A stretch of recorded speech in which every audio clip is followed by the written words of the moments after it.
And welcome. Tonight, an in-depth look at the life and incarceration of Rick Wershe Jr. By now, you've probably heard of and maybe even seen the movie White Boy Rick.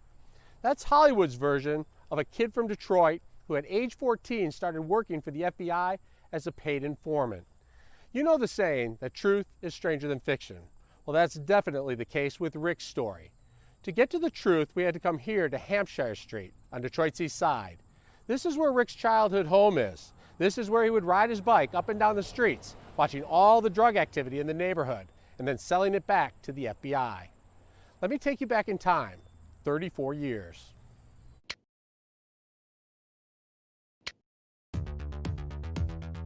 The year was 1984, and around here, that summer was an easy year to remember.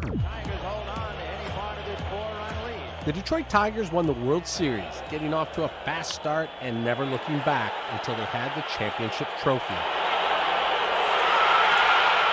All the attention on the team took away from a much bigger story in Detroit and around the country, the emergence of crack cocaine into the inner city.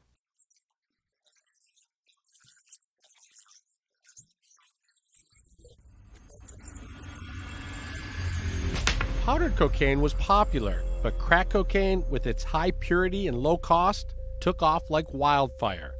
With a single hit selling for as little as $2.50, more people than ever were taking illegal drugs. It led to rarely before seen crime and violence. Homicide rates doubled to close to 600 per year. The president and his wife called it a crisis. Say yes to your life. And when it comes to drugs and alcohol, just say no.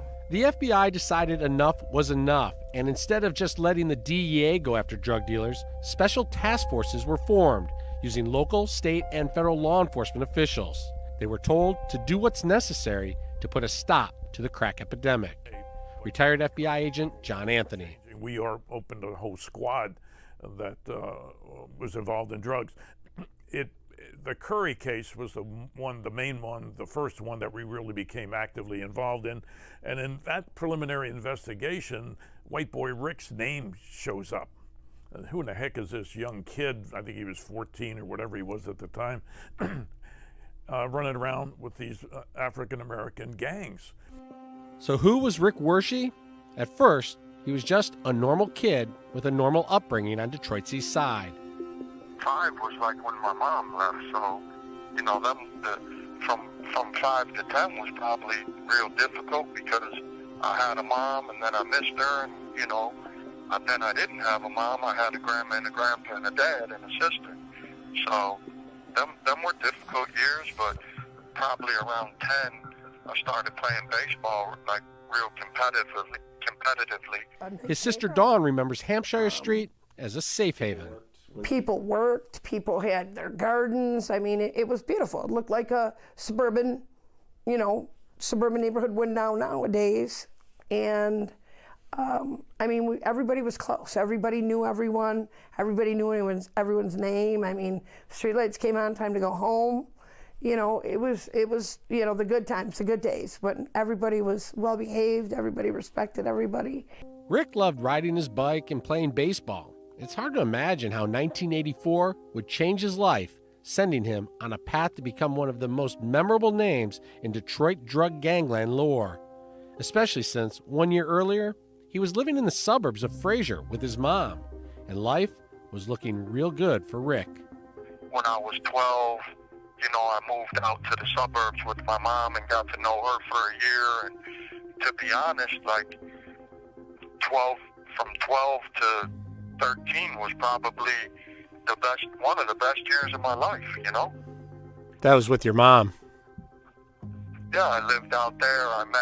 It was like going to a different world. I moved from the inner city to the suburbs, and I met my first girlfriend, and, her family treated me so good, and it was just a different atmosphere, you know what I mean? It was like you went from the inner city and you'd go around and, my friends' fathers would be smoking weed or drinking beer or this or that, and then I go out there and, they're worried. This is my first girlfriend ever, and her parents are worried about me doing my homework, and, just totally different world. It was a world that I had never got to experience until then. And you liked it. Oh, I loved it out there. I didn't want to leave. I mean, leaving there was probably the hardest thing, that I ever had to do. It was like I fell in love with the first girl, my first girlfriend. I would write her when I moved back. We stayed in touch. It was just super hard.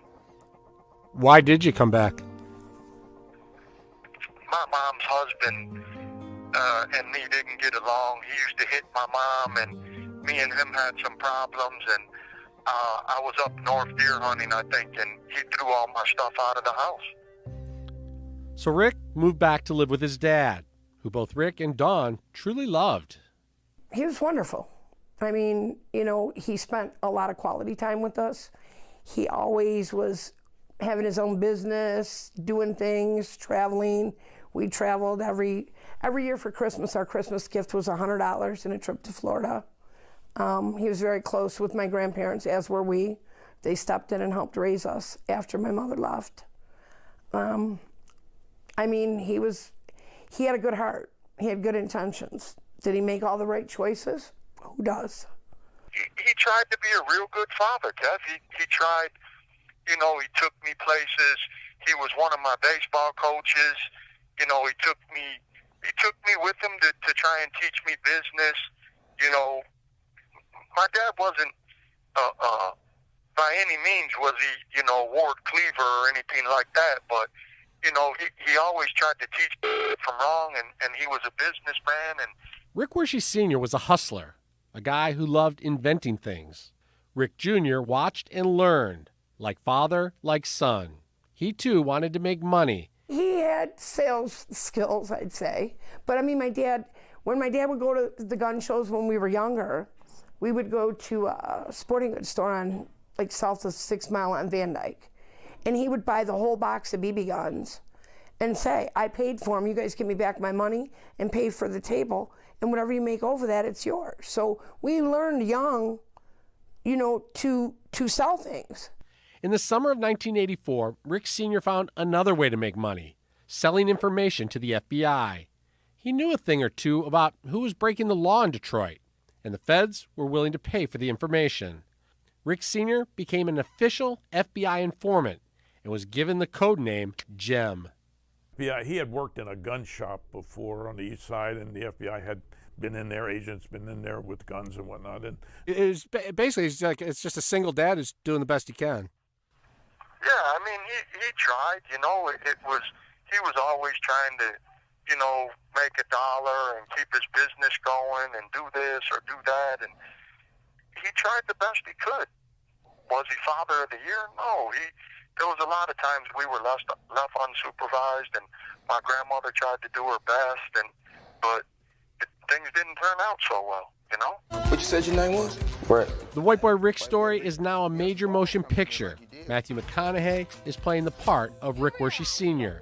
He says Sr. wanted desperately to be friends with his son and failed as a father. I've never played a character that loses so often, every time. Loses every scenario he's in. His heart's in the right place, but he just doesn't have the follow through. I know fathers like this, but he's got all the want to, but none of the can do. In the summer of 1984, 14-year-old Rick Wershe got a job. He was paid to be a snitch, find out who was selling drugs, and tell the FBI all about it. Yeah, I would meet with them at different locations. We would meet on the roof of Cobo or at a restaurant in Cobo or, somewhere else. But we always tried to be pretty discreet. But there was times when we met right in the neighborhood. Imagine that, 14 years old, keeping a secret that could get you killed. I think I was too stupid, to be honest with you. Too stupid to be scared sometimes. I mean, again, I was a child. I was a kid, and to be honest with you, I think they brainwashed me. You might be asking yourself, why would the FBI be hiring teenagers to be informants, putting them into a life of guns and drugs? The answer? Because they needed to put a stop to the crack cocaine epidemic. Rick Wershe Jr. was the best there ever was at getting the info police needed to make raids in Detroit. Probably if you had it do over again, maybe not, because of his age. And because of what happened to him as a result of it. That's what really bothers me. But at that time, it was a gold mine, and you just couldn't pass it up. Those opportunities with with Rick and the knowledge he had, how often does that come along? Hardly ever. Hardly ever.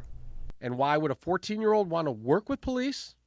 My dad had reached out to the FBI for some help with my sister because she became addicted to drugs. And they came over to the house, some agents. I think my dad had known them from years gone by when he was in the gum business. And they came over and started asking some questions. My dad didn't really know who these people were. And I kind of interjected and told them who they were and recognized them from the neighborhood. They showed me some pictures and asked me who this person was, who that person was. I basically identified them, and they said they would be in touch, and the relationship grew from there. It went into them sending me into houses to purchase drugs and stuff like that. Plus, he was getting paid. The Wershes were poor. They went from powdered eggs and powdered milk to a life of steak and caviar. So you were probably making more money than most kids that you knew? Well, I was making more money than the adults that I knew. At 14, Rick Wershe Jr. was rolling in dough.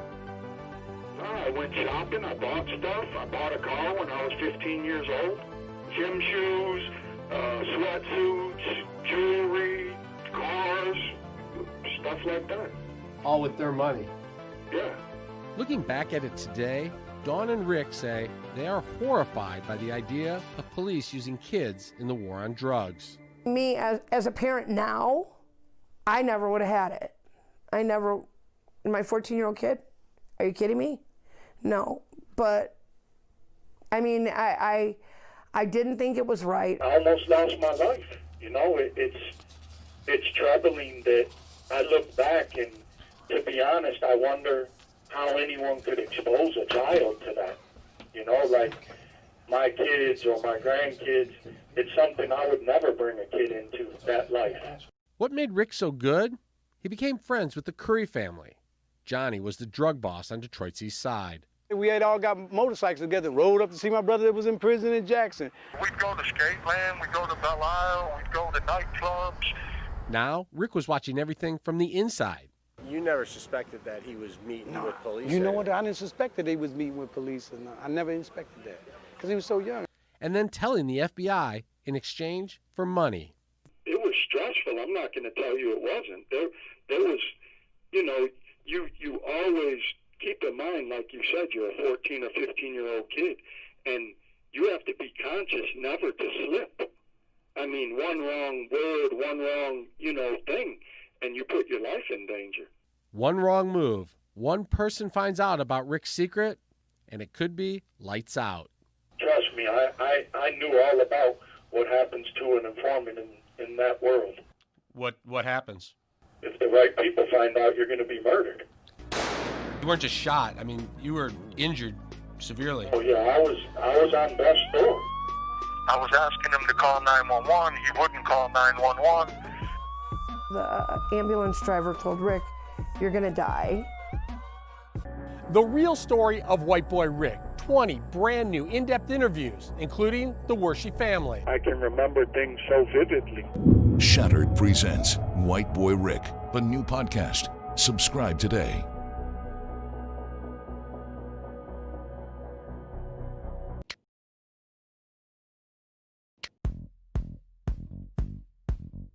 Rick is now 15 years old and skipping school during the day. At night, he's hanging out at the clubs for the FBI. I would go to like one of the clubs in the neighborhood or the after hours or whatever. Like the Lady was on Jefferson and Van Dyke. The Climax was Mount Elliott and Jefferson. Stokes after hours on Shane in Detroit. The police are working around the clock too, conducting drug raids based on Rick's information. Confiscating hundreds of weapons, kilos of cocaine, and millions of dollars. The biggest busts are on the East Side, where the Curry brothers operate. He was the most productive narcotic informant that the FBI had during that period of time. nobody else could touch him in terms of information. He was a gold mine for information. When the police keep raiding crack houses, the Currys don't think it's simply bad luck for them or great work by the police. Rick says the Currys suspect there's a rat in the organization, and they want it exterminated. Can you tell me about the day you got shot? I skipped school that day, and I think I went to the McDonald's on Harper and Cadju. I got something to eat, and then an associate of mine and the Currys had invited me over to his house, and I went over to his house, and he called me upstairs, and 5 minutes later, he shot me in the stomach. And then what happened? All I remember from that point was I was asking him to call 911. He wouldn't call 911. His girlfriend showed up, thank God, and she started in a panic, like, what happened? What'd you do? And I think she was the one that called 911, to be honest with you. She saved my life. On the way to the hospital, the ambulance driver told Rick, "You're gonna die." You know, I guess so he could say his last whatever prayer to whoever you want to pray to. Oh yeah, I was on death's door. I mean, the Dr. Norman Bowles saved my life. There's no bones about it.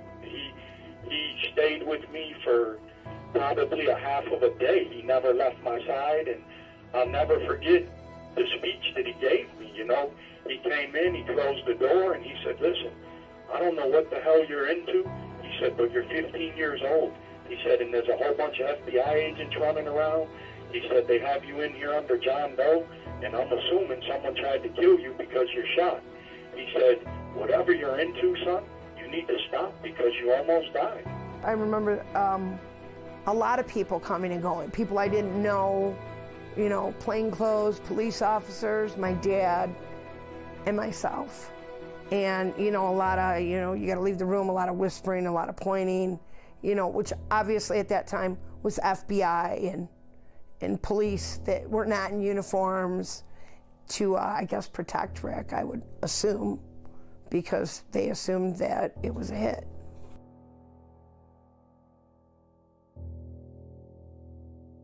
I was surrounded by police and agents, and everyone wanted to know what happened, and I think I played stupid at first and said I didn't know what happened, but I knew what happened.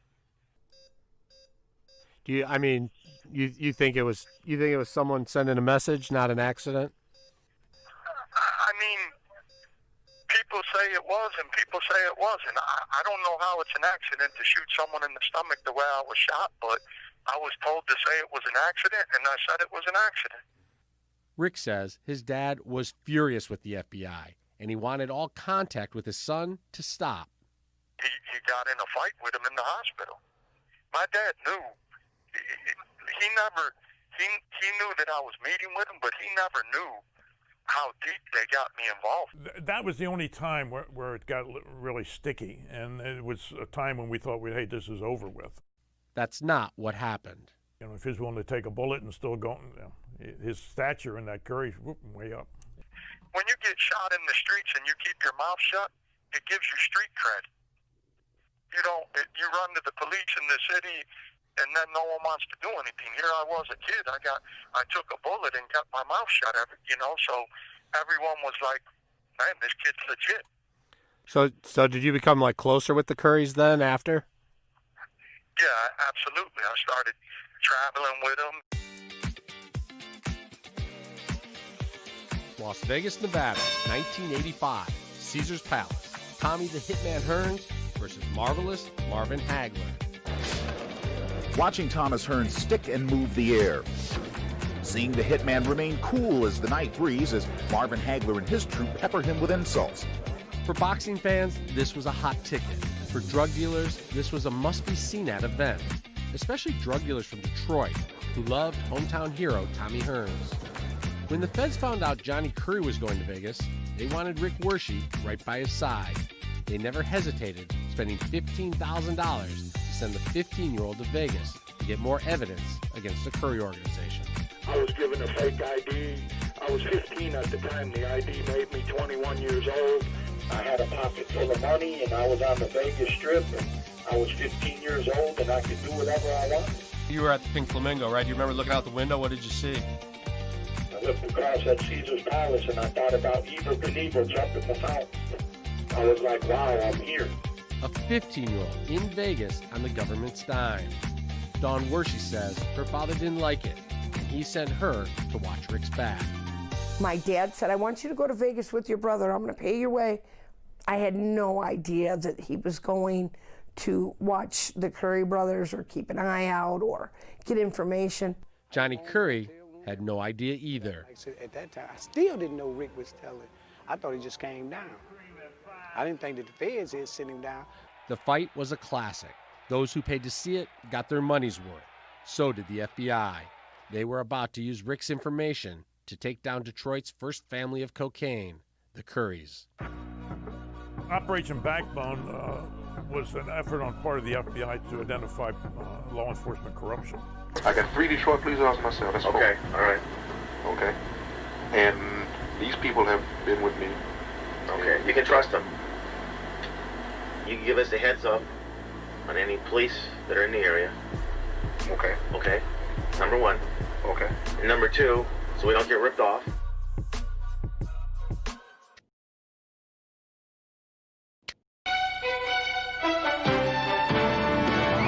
News 4 at 5 with Mort Grimm and Carmen Harlan. 20 people, including a dozen members of the Curry family, were arrested.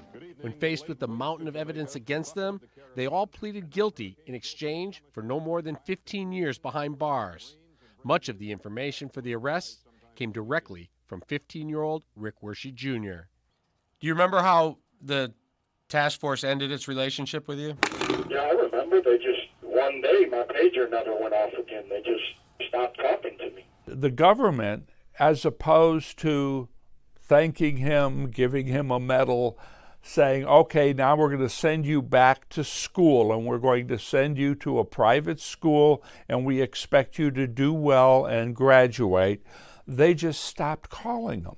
Rick had a taste of the good life: cars, clothes, jewelry, and women, all thanks to the money he made while working for law enforcement as a snitch. Now that they and their money was gone, Wershey had to choose school or the streets. It was an easy choice. Rick chose the streets and became a drug dealer. And giving him instant credibility, his new girlfriend, one of the Motor City's most powerful women. Chris Hansen was a crime reporter in Detroit at the time. So I got a tip that the FBI was going to raid Kathy Volson Curry's townhouse just on the outskirts of downtown Detroit. And we raced over there. It was a Friday afternoon. And I remember getting there and finding out that White Boy Rick was in bed with Kathy Volson Curry. She was a nice lady. She was a good girl. She wasn't hard to look at, you know. People make a big deal out of him hooking up with Kathy after you were gone. How do you look at all that? Listen, like I told him at the premiere, life goes on. You left tomorrow, today, your wife, whatever, you still got to keep moving and live life, enjoy life, every moment that you can. So that wasn't a big issue because he started messing around my wife. Come on. Do you think that her connections then were possibly an encouragement for you to rev it up and selling drugs? I mean, of course you're that age and you look at the power that Johnny had and you look at the pull that she had and you think that I thought that I could, use that to my advantage. Kathy Volson had access to police information on who they were investigating and when raids would go down. Rick figured he could deal drugs with little chance of getting caught. I was overwhelmed with the cars and the money and the jewelry. It was too much. I was a kid that never had nothing. I believe the money, the drug dealing, I believe it is like a sickness. The more, the more you get, the more you want. Rick hooked up with a big-time supplier named Art Derrick to move cocaine from Miami to Detroit. I think he bought 2 planes from the Rolling Stones. I'll never forget taking off from City Airport, and I flew over. My grandparents are in a mausoleum at City Airport, and we flew over, and I told him, I said, my grandpa's buried in there. I wish he could see me now, and looking back, if my grandpa could have saw me then, he probably would have slapped the out of me. Rick wasn't a kingpin, but he was a weight man, a wholesaler who made a lot of money and a lot of enemies. I was hired to kill Washi Jr., better known as White Boy Rick. Nate Boone Kraft admits to killing more than 30 people as a Detroit hitman. Rick Wershey was the one that got away. Music got pretty loud, and God willing, I saw the slide door on the van opening, and I told my buddy, I said, pull off, and he didn't hear me. And I reached my leg over the thing, and I pushed on the gas, and we went through the red light, and that's when the shots rang out. Of course we hit the car, but hitting the car ain't the whole routine. You must get the person that we going at. Don't kill a car. Kill that person in the car. That's who we come to kill. But the white boy jumped down up in there, and I could have sworn that it went across his back when the gun finally jammed. Nate didn't get Rick, but the Detroit police did in May of 1987. They pulled him over in a traffic stop. Rick had 30 grand in cash in the car. It was 2 houses from my grandparents where they pulled him over. And I think my dad was at my grandma's, if he wasn't at his house. No, he was at grandma's, and we saw like this whole thing unfold. If we would have just gave them the money, Kevin, they would have went away. That's when my dad ran over there and looked in the car and saw the bag of money, grabbed the bag of money out of the front seat off the floor, and ran to my grandma's with it. I just took off through the back, through the side of the houses, through the melee. I was just going to wait for it to die down and go back. They chase him down. They pistol whip him. They bring him, throw him over the fence. I mean, they beat him up. And they arrested him. Rick was charged with possession of 8 kilos. That's 8,000 grams. In Michigan, there was a law at the time. Anyone caught with 650 grams or more would spend the rest of their life in prison if convicted. When I was convicted, I said, I'll never give up, and I'm never going to let him win. I'll never let him. You have my body, but you don't have my mind. In 1987, Rick Wershey was sentenced to life in prison without parole. He was 18 years old. For the next 4 years, he did his best to settle in to his new life. Do you have a best part of the day and the worst part of the day in jail? The worst part's when you wake up. The best part's when you go to sleep because you've done another day. In 1991, the FBI paid a visit to Wershey in prison. They had a plan to catch corrupt cops in Detroit and see if it would lead all the way to the mayor's office. They wanted Rick to call his old girlfriend, the mayor's niece, Kathy Volson Curry, and tell her he had a drug dealer friend from Miami who needed dirty cops in Detroit to make sure the shipments made it safely. Rick called his attorney for advice. He said, Mr. Maselli, you've always been honest with me and my family. I'm going to ask you a question. And he said, he gave me the circumstances. He said, should I cooperate with them? Should I help them? And I said, Rick, based on what I've seen, get it in writing.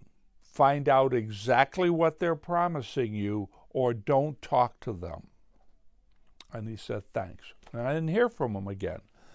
Well, apparently they talked him into helping them, and they didn't put it in writing. Kathy Volson was in. So was her dad, Willie, and friend Jimmy. The two men flew to Miami to close a deal. So ready to talk a little bit? Operation Backbone.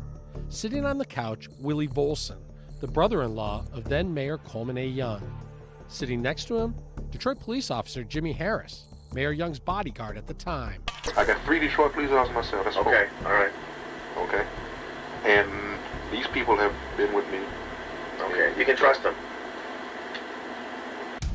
The two men are on a yacht in Miami. They think it belongs to this international drug dealer, Mike Diaz. It does not. It belongs to the FBI, and Diaz is really an undercover agent named Mike Castro. For a successful mission and a good escape and all that, 40, 50 grand. Diaz is offering the men $50,000 to put together a team of dirty cops to protect 100-kilo cocaine shipments from Miami to Detroit City Airport. So basically, we're businessmen. We're in the drug business. You can give us a heads up on any police that are in the area. Okay. Okay. Number one. Okay. And number two, so we don't get ripped off. Right. Officer Jimmy Harris and Willie Volson are all in. So we got a deal? Yeah. Operation Backbone was an effort on part of the FBI to identify law enforcement corruption. And it just took off like a snowball downhill. And here we are a year or two later. We got 12 police officers. Who was behind the sting? One man, White Boy Rick Wershe. The FBI came to him in prison for help. He agreed, hoping it would help him get out early. Were you surprised, or did you know they would do it? They'd go for it? There was no doubt in my mind. I just told you that I knew that if money was involved, that they would take the money. To make it work, Rick had to call his former girlfriend, Kathy Volson Curry, the niece of Mayor Coleman Young. Rick told her Mike Diaz was one of his closest friends in the drug world and could be trusted. They said Diaz was also Dawn Wershe's boyfriend. They all met for dinner at the Whitney in Detroit to discuss making money on the shipment of cocaine into Detroit. I thought everything went well. She was at ease. I mean, I don't think she had a care in the world thinking anything other than what we told her. She wanted in? Mm-hmm. Absolutely. Absolutely. Kathy Volson believed the Wershes, and Willie Volson and Jimmy Harris believed Kathy. Harris and Volson collected over $200,000 in bribe money to protect drug shipments. In 1991, they were busted. Volson, Harris, and 10 other cops were sent to prison. Did you think they'd be able to pull it off? I knew we could pull it off. There was no doubt in my mind. I knew how greedy they were. The FBI says they never could have done it without Rick Wershe. He was the best FBI drug informant that we ever had. Wershe has been locked up for over 30 years for committing 2 nonviolent crimes. One, possession of 8 kilos of cocaine in 1987. The other, participating in a stolen car ring from behind bars in 2006. His scheduled release date, December 2020. You been, Foley? People don't have to believe me. People could say, oh, Gil was this, Gil was that. Gil was a corrupt cop who took bribes.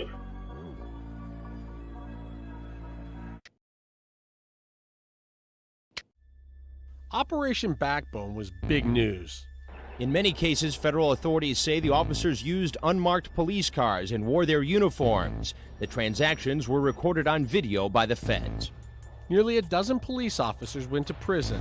Rick was thrilled about it and wasted no time bragging on TV with then WDIV reporter Chris Hansen. I just proved that what I say is the truth. You proved it by what happened a few weeks ago. That's right. That those police are still involved, and they haven't even scratched the surface. Those 7 or 10 police, that's nothing. The corruption runs so deep in there, it's a shame, man. One cop that got away in Operation Backbone was Gil Hill. He was offered bribe money and refused to take it. During the FBI investigation, Hill met with Harris, a longtime friend, Volson, and the undercover agent posing as the drug dealer. But Hill refused to get involved. He says the entire probe smacks of entrapment. It seems like this upset you. Tremendously. Tremendously. While Hill would not get into great detail, he promised he would do so soon. I intend to address this with a full statement tomorrow. Still unclear is whether or not Councilman Hill tried to notify anyone that he was approached to help launder drug money. No one with either the FBI or the U.S. Attorney's Office was available for comment on this latest revelation. At the Federal Building in downtown Detroit, I'm Chris Hansen, Nightbeat. You may have heard the name Gil Hill before. Not only was he a top boss in the Detroit Police Department, he also played one in the movies as Eddie Murphy's boss, Inspector Todd, in Beverly Hills Cop 1, 2, and 3. Inspector T, how you doing? Where the you been, Foley? Rick Wershe told the FBI that Gil Hill took a bribe back in 1985 to cover up a murder. Kevin, truthfully, I wish I never would have got roped into the Damian Lucas thing, because I didn't know 30 years later it would still be affecting my life. 12-year-old Damian Lucas was accidentally killed in a drive-by shooting. Rick says he was in a car with drug dealer Johnny Curry and heard Gil Hill on speakerphone say he would take care of everything. Rick reported it to the FBI task force, who was paying him for information at the time. Johnny placed a call to Gil, put it on speaker. We were riding around, and basically Gil told him everything that was going on, and that he had it under control and that he would be in touch, not to worry about anything. The FBI says they interviewed Johnny Curry, and he admitted to paying off Gil Hill. Johnny Curry says it never happened. I don't know. I have no knowledge of that. Gil Hill died in 2016, so there's no way for him to defend himself from these allegations. The Damian Lucas case remains unsolved. People don't have to believe me. People could say, oh, Gil was this, Gil was that. Gil was a corrupt cop who took bribes. Although Gil Hill was never charged, his association to corruption was damaging to his public image, and he blamed Rick, who had been feeding the FBI information. Rick isn't the only one who accused Gil Hill of wrongdoing. Remember that hitman, Nate Boone Kraft? He told us Gil Hill hired him to kill Rick Wershey. His exact words was, "We want this boy taken care of." I said, well, ain't no problem as long as you got the money. He said, I got half. I said, that'd be a start. So you want me to kill the boy? He said, yeah. I believe Gil wanted me dead. I believe Gil knew that I was the informant on the Damian Lucas murder, and I believe that Gil wanted me dead. Gil Hill went on to become a Detroit City Council president. In 2001, he unsuccessfully ran for mayor against Kwame Kilpatrick. Rick thinks if he never ratted on Gil Hill, things could have been different for him. I embarrassed a lot of people. I put egg on a lot of people's faces down there. But all I did was what I was asked, and all I did was tell the truth. And he had good intentions when he testified in 2000. Oh, absolutely. Absolutely. I mean, you know, he said, I sing in front of thousands, and here I sit in front of 100, and I don't know what to say, you know? And I mean, he went out of his way to help Rick.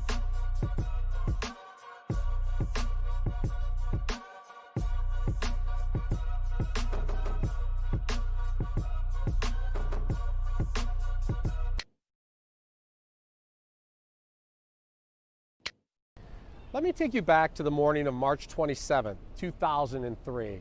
I'm signing into a logbook here at the federal courthouse in Detroit. Rick has been in prison for 15 years, but now the 650 lifer law in Michigan has been overturned. That means Rick now has the possibility of parole, and it all comes down to what happens inside this courthouse. The hearing began at 10 a.m., and everyone was buzzing about the appearance of Kid Rock. Got more cash than White Boy Rick. The controversial Detroit rapper here to testify in favor of releasing Rick Wershey from prison. I sing in front of thousands, and here I sit in front of 100, and I don't know what to say, you know? And I mean... Do you think that ended up helping you or hurting you, or had no difference? I mean, people at downtown have said that it hurt me, that he was so high profile, and it made it look like I was going to come out and live this rock star life, but that couldn't have been further from the truth. He just didn't believe in what had been done to me. He knew the truth. He knew that the government used me as a juvenile, that DPD used me. He had researched and known the truth, and he was like, man, this is wrong. The guy didn't come down there like because he's a rock star or a rapper to say, oh, drugs are okay or any of that. We've had discussions, and he was like, man, this is wrong. These people have been lied to. The community's been lied to, and he just tried to help me. FBI agents called Rick a hero for his help in bringing down dirty cops and drug dealers. But the board was more persuaded by a letter from then prosecutor Mike Duggan saying Wershey was very dangerous and committed violent crimes as a juvenile. Whoever wrote that letter lied. Rick's official juvenile record includes a charge of carrying a concealed weapon, but no violent crimes. Next, a DEA agent said Rick put a hit on a guy, and Detroit cops said he was very dangerous. One of those officers is Bill Rice, who now tells us he didn't know Wershey and was given sealed grand jury testimony and ordered to testify against him. You felt like you were ordered to go? Absolutely. Wershey's parole was denied. He returned to federal prison in Florida.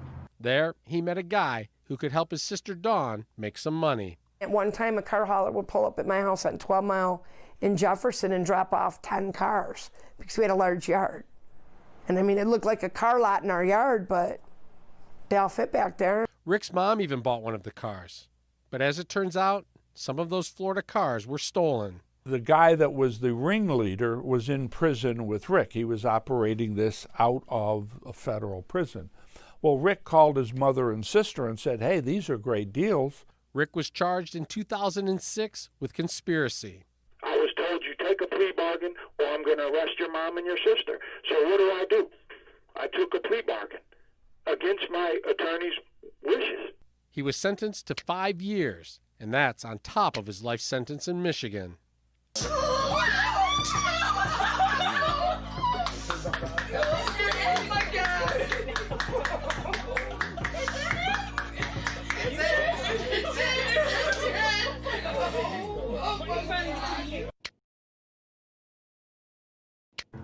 15 long years would pass before Wershey would get another parole hearing. I said, I'll never give up, and I'm never going to let him win. I'll never let him. You have my body, but you don't have my mind. And I try and so much, stay in a better place. I'm not going to lie. There's times, that I get down or I get depressed or I miss my kids and my family. You miss a lot spending 30 years in prison. One of the toughest for Rick was the death of his father in 2014. I don't think Rick could have handled seeing what my father looked like when he died, because he would have walked past him in a store and not known that that was our dad. It was, it disfigured him horribly, horribly. And I actually asked Rick when my dad was dying, do you want me to put, I know I can get him in a car at this point. This is before it got really bad, and bring him up there. And he said no. But I understand he wanted to remember him the way he was. He was in severe pain. I would call sometimes and, I would have to get off the phone because I couldn't stand to hear him moaning. The last conversation, I had with him was he told me he was going to miss me. And I said, I'm going to miss you too. And that was, that's what I'll take to my grave. What do you miss the most? His voice. The next year, Rick gets hope again. Judge Dana Hathaway announces she will resentence Wershey. The People versus Richard Wershey. This matters before the court for a motion hearing. The hope is quickly dashed when prosecutor Kim Worthy files an appeal saying the judge has no authority to release Wershey. The Court of Appeals sides with the prosecutor. On February 29, 2016, Gil Hill dies. He was the homicide cop Rick Wershey snitched on. The person Rick believed was fighting the hardest from behind the scenes to keep him in prison. I think it goes back to Gil Hill. All roads lead back to him. Then suddenly, in August of 2016, 6 months after Gil Hill's death, tonight, Wayne County Prosecutor Kim Worthy, one of the most outspoken people who've worked to keep him behind bars, now says it may be time to rethink her position. Having been deeply immersed in the juvenile life without parole murder cases for the last 6 months, I have noted parallels to the Richard Wershey case that have caused me to review the Wayne County prosecutor's position on his case. I asked Kim Worthy if her decision had anything to do with her close professional friendship with Gil Hill. We never even talked about the case. I never made any promises to him about anything. And even if he was my best friend, I would never do that for anyone. The day you start compromising your cases, your beliefs, when you have a job like this, is the day you need to quit. And I would never, ever do that. In April 2017, the parole board says Wershey will finally get another hearing. A lot of sleepless nights. I guess at best I would say I'm cautiously optimistic. It's a big day.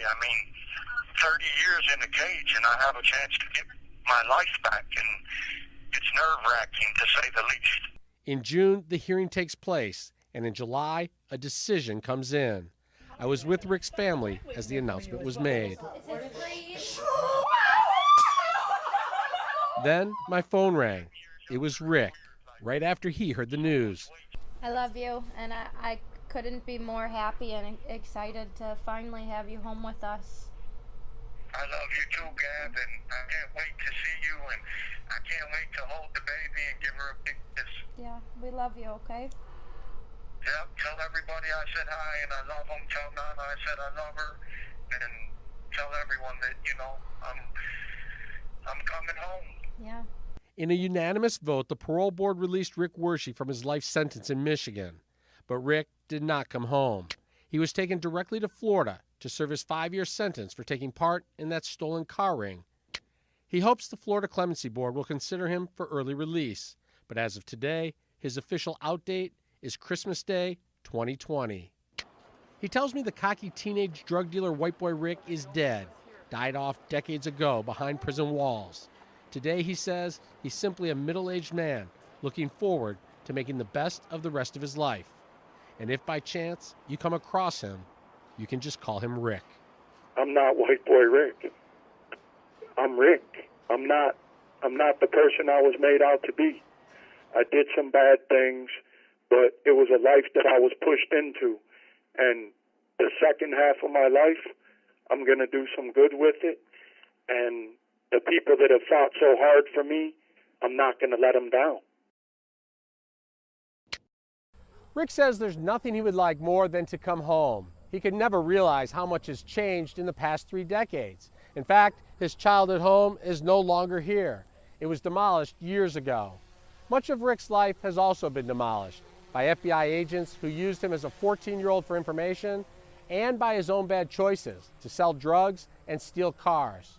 Rick sees his life in 2 chapters. The first we showed you tonight. The second begins